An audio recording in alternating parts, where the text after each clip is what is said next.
27 अक्टूबर 2023 को हुए India mobile Congress में जियो ने न सिर्फ एक नई टेक्नोलॉजी को इंट्रोड्यूस किया बल्कि एक नोटिस भी लगा दिया कि इलोन मस्क को इंडिया में अब एंट्री नहीं मिलेगी। बट इलोन मस्क के पास कुछ ऐसा है जो उसे इंडिया में एंट्री दिला सकता है। क्या है वो टेक्नोलॉजी, ये कैसे काम करता है एंड इलोन मस्क को जियो के इस स्टेप से क्या प्रॉब्लम्स आएंगे, ऐसे सभी क्वेश्चंस के आंसर को आज हम इस वीडियो में कवर करेंगे एंड इन द एंड जानेंगे कि इलोन मस्क के पास ऐसा क्या है जिसके कारण वो जियो की इस नेट टेक्नोलॉजी को कम्पीट कर पीछे भी छोड़ सकते हैं। So let's dive in. Jio is on a mission to connect every corner, every community and every dream. Elon Musk की टेस्ला कंपनी के बारे में तो हर कोई जानता है, लेकिन क्या आप जानते हैं इलॉन मस्क के स्टारलिंक प्रोजेक्ट के बारे में? Starlink now has over 2 million active customers and is available on all 7 continents. Jio Space Fiber.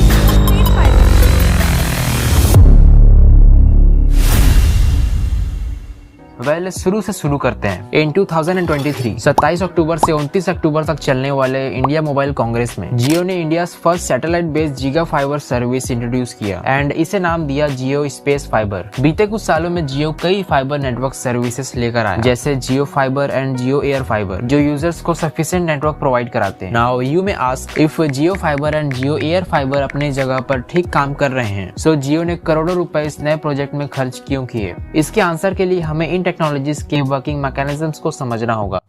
तुम ये तो जानते ही होगे कि पूरे अर्थ पर इंटरनेट के ऐसे केबल्स बिछे हुए हैं जिन्हें ऑप्टिकल्स केबल कहा जाता है। बाय द वे, तुम सबमरीन केबल मैप.com सर्च करके मैप में ये देख सकते हो कि ये ऑप्टिकल्स केबल अर्थ में कहाँ बिछे हैं। नाउ जियो फाइबर का वर्किंग मैकेनिज्म ये है कि जियो का फाइबर मशीन डायरेक्टली कनेक्टेड होता है इन केबल से एंड जियो एयर फाइबर का मैकेनिज्म है फर्स्ट इंटरनेट को केबल्स के थ्रू ऐसे एंटीना तक पहुंचाना, देन एंटीना से इंटरनेट को वायरलेस एयर फाइबर मशीन तक लाना होता है एंड देन उसे यूज कर पाते हैं। अब इन दोनों टेक्नोलॉजीज में केबल्स बहुत वाइटल हो जाते हैं ना। उन रिमोट एरियाज का क्या जहां ऐसे ऑप्टिकल केबल्स का पहुंचना पॉसिबल नहीं होता। सो जियो का जियो स्पेस फाइबर इसी प्रॉब्लम को सॉल्व करेगा, बिकॉज जियो स्पेस फाइबर का मैकेनिज्म कुछ ऐसा है कि first of all internet service provider या ISP इंटरनेट को केबल से लेकर वेव्स में कन्वर्ट करके सैटेलाइट तक पहुंचाता है। देन वो इंटरनेट अर्थ पर लगे रिमोट टर्मिनल्स तक पहुंचता है। देन उस इंटरनेट को यूजर्स यूज कर पाते हैं and because in remote terminals में कोई ऑप्टिकल केबल्स लगाने की जरूरत नहीं होती, स्पेस फाइबर के मदद से इंटरनेट को रिमोट एरिया तक पहुंचाया जा सकता है एंड जियो ये क्लेम करता है कि जियो स्पेस फाइबर से 1000 Mbps तक का डाउनलोड स्पीड मिलेगा। पर क्या सच में मिलेगा?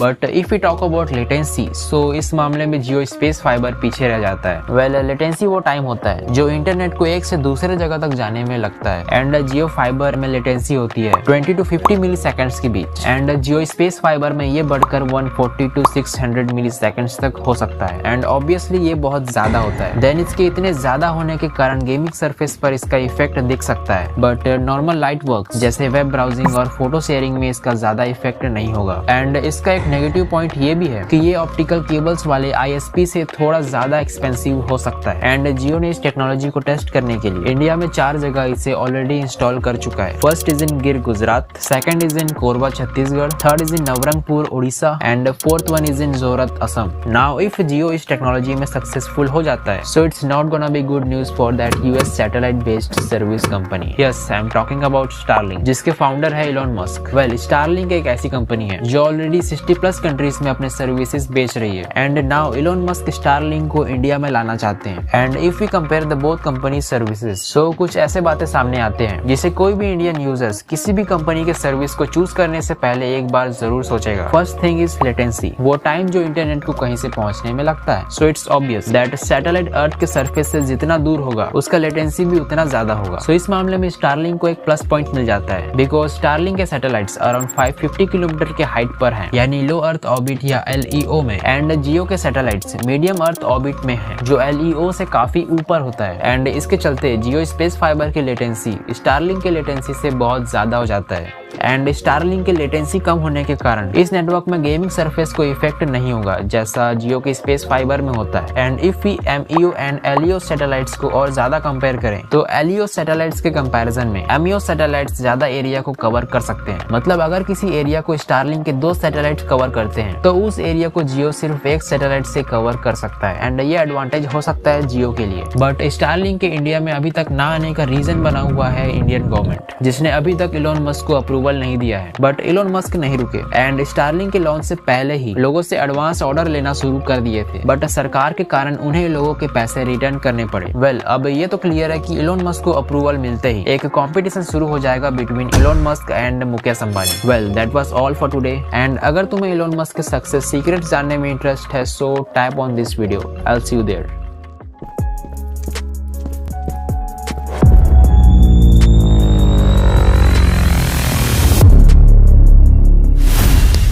Bye.